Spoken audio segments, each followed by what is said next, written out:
Hello दोस्तों, आज की इस वीडियो में आपका बहुत बहुत स्वागत है। दोस्तों, आज मैं ऐसे अंतरराष्ट्रीय संगठन की बात करने जा रहा हूं जिसने पूरी दुनिया की जो राजनीति है, वर्ल्ड पॉलिटिक्स है, उसमें अपना बहुत गहरा प्रभाव दिखाया।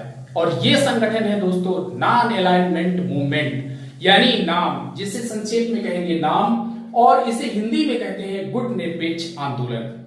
दोस्तों, ये एक ऐसा संगठन है जिसके नाम से ही आप जानोगे गुट निरपेक्ष, यानी किसी भी गुट में सम्मिलित ना होना। यानी जो सैनिक गठबंधन है, सैनिक संधियां हैं, ऐसे सैनिक गठबंधनों गुटों में सम्मिलित ना होना ही गुट निरपेक्ष की राजनीति कहलाती है। अब दोस्तों, ये कैसे निकलकर पूरी इसका अस्तित्व कैसे आया, ये किस तरह से निकल कर आया, वो मैं आपको बताता हूं। दोस्तों, प्रथम विश्व युद्ध होता है 1914 से लेकर 1918 तक, फर्स्ट वर्ल्ड वॉर होता है। इसके बाद लीग ऑफ नेशंस बनता है। इसलिए बनता है कि पूरी दुनिया में शांति कायम रहे, लेकिन शांति कायम नहीं रह पाती है और 1939 में सेकंड वर्ल्ड वॉर शुरू होता है।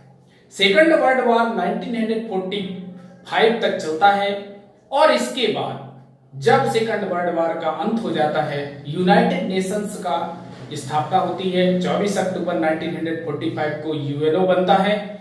और इसके बाद आप देखते हैं कि जो सेकंड वर्ल्ड वॉर है, उस समय की कुछ ऐसी राजनीति थी जिसके कारण मित्र राष्ट्रों, स्पेशली आप देखिए अमेरिका और सोवियत रूस, इन दोनों के बीच एक ऐसा क्लैश तैयार होता है जिसको नाम दिया जाता है कोल्ड वॉर, यानी शीत युद्ध।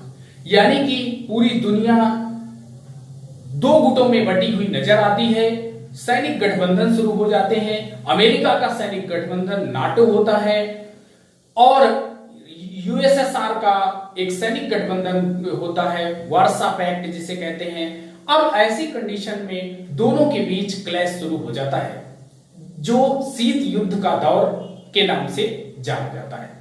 यहां तक आपने देखा और इसके बीच आप देखेंगे कि किस तरह से ये नॉन अलाइनमेंट मूवमेंट पूरी दुनिया में अपना प्रभाव दिखाया, कैसे निकल कर आया, इस सब के बारे में चलिए दोस्तों बात करते हैं। तो दोस्तों, इसको आप देखेंगे नॉन अलाइनमेंट की मूवमेंट की जो नींव है, सर्वप्रथम अपने देश के जो प्रधानमंत्री थे पंडित जवाहरलाल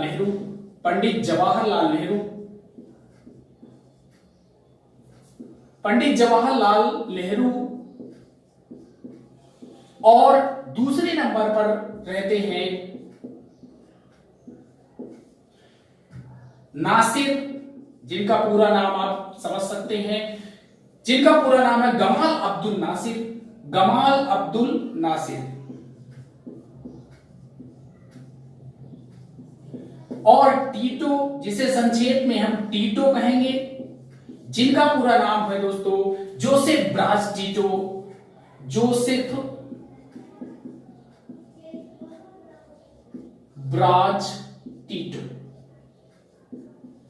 इन तीनों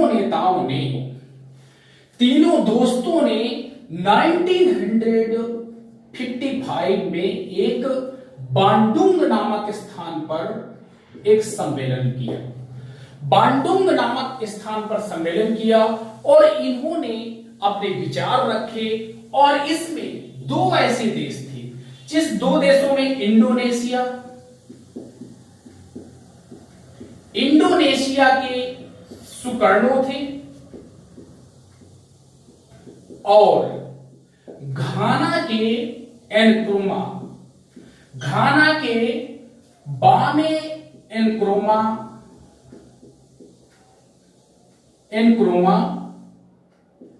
इन दो नेताओं ने इन तीनों नेताओं का समर्थन किया। अब यही से गुट निरपेक्ष आंदोलन का जन्म हुआ और इन्होंने अपने विचार रखे। इन्होंने विचार रखा कि हम जो शीत युद्ध चल रहा है, जो सैनिक गठबंधन हो रहे हैं, किसी भी गुट में सम्मिलित नहीं होंगे। हम अपनी राजनीति का निर्धारण स्वतंत्र रूप से, निष्पक्ष रूप से, किसी भी सैनिक गठबंधन में सम्मिलित हुए बिना करेंगे। इन्होंने एक रास्ता दिखाया जो नए स्वतंत्र देश थे, जो कि एशिया के न्यूली इंडिपेंडेंट कंट्री थे, एशिया के थे, अफ्रीका के थे और लैटिन अमेरिका के थे। लैटिन अमेरिका के इन 3 महाद्वीपों के जो नए नए देश थे और स्वतंत्र देश थे, इन स्वतंत्र देशों के लिए नॉन अलाइनमेंट मूवमेंट ने एक रास्ता दिखाया कि ये जरूरी नहीं है कि किसी न किसी गुट में सम्मिलित हुआ जाए। अगर आप अमेरिका के गुट में सम्मिलित होते हैं जो कि पूंजीवादी व्यवस्था का समर्थक है, और यूएसएसआर के ग्रुप में सम्मिलित होते हैं जो कि समाजवादी व्यवस्था का समर्थक है, किसी भी गुट में सम्मिलित होने का मतलब था दूसरे का दुश्मन बनना।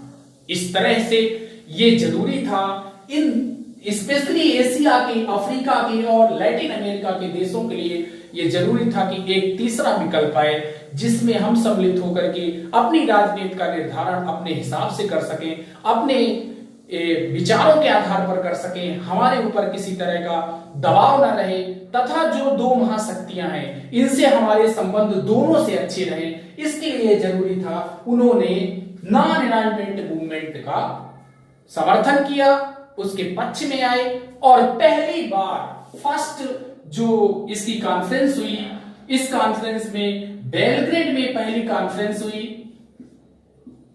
बेलग्रेड में 1961 में बेलग्रेड में पहली कॉन्फ्रेंस हुई और इसमें 25 देशों ने भाग लिया। 25 देशों ने इस नॉन अलाइनमेंट मूवमेंट में पार्टिसिपेट किया और इसके बाद से लेकर के इसने क्या किया, इसने शीत युद्ध जो चल रहा था, शीत युद्ध का विरोध किया। जो ये नॉन अलाइनमेंट मूवमेंट है इसने शीत युद्ध का विरोध किया। दूसरा था अस्त्र शस्त्रों की जो दौड़ है, शस्त्रों की दौड़ को नियंत्रित करने की कोशिश किया।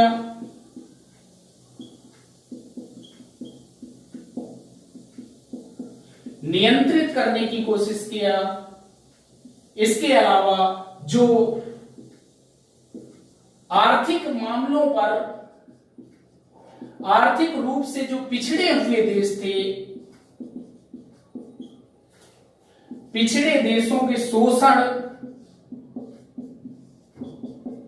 शोषण को रोकने का प्रयास किया। और इसके अलावा आप देखेंगे कि जो नाम है, इसने साम्राज्यवाद का विरोध किया, वह उपनिवेशवाद का विरोध किया।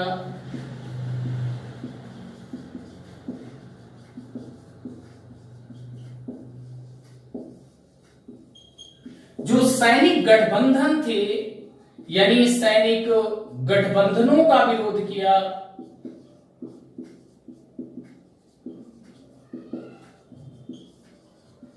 और इसके अलावा आप देखेंगे विश्व शांति की बात किया इसने,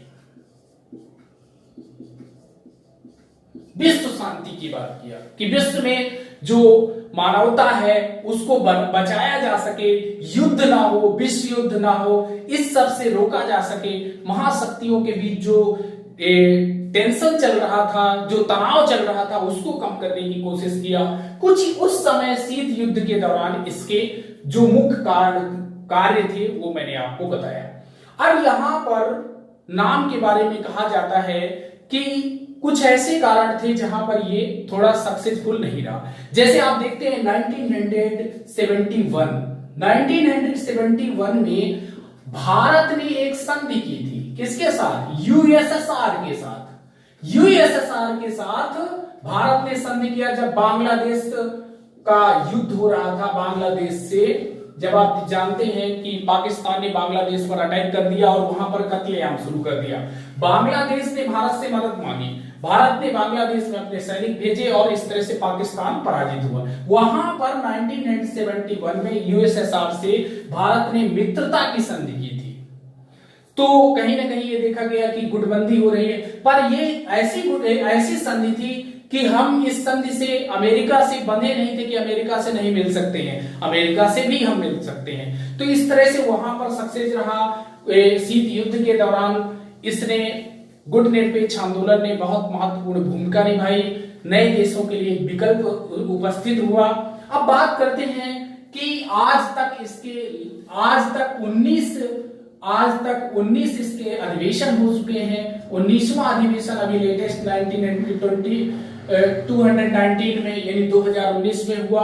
19वां अधिवेशन हो चुका। इसके सदस्य देशों की अगर बात करें दोस्तों, तो सदस्य देश इस समय 120 सदस्य देश हो चुके हैं इसके, प्लस 17 है ऐसे जो पर्यवेक्षक देश हैं और 10 ऐसे हैं ऑर्गेनाइजेशंस यानी कुछ संगठन हैं, 10 संगठन हुए और ये 17 ऐसे देश हैं जो पर्यवेक्षक का काम कर रहे हैं, यानी भागीदारी इनकी है, पर्यवेक्षक का काम कर रहे हैं। ये आज की स्थितियों के बारे में मैंने बताया। आज भी कुछ ऐसे मुद्दे हैं जहां पर ये अपना प्रभाव दिखा रहा है, इसकी प्रासंगिकता बनी हुई है। जैसे आतंकवाद हो गया, आप देखेंगे जो वर्ल्ड शांति की बात हो गई, नई जो अर्थव्यवस्था है, गरीब देशों का शोषण हो रहा है, उस सब के बारे में बात करता है। ऐसे बहुत से रीजन हैं तत्काल आज के समय में देखे जाए जहां पर ये आज भी प्रासंगिक बना हुआ है। तो चलिए आज की प्रासंगिकता के बारे में फिर कभी इसके बारे में डिस्कस करेंगे। तो मिलते हैं अगले वीडियो में, तब तक के लिए नमस्कार।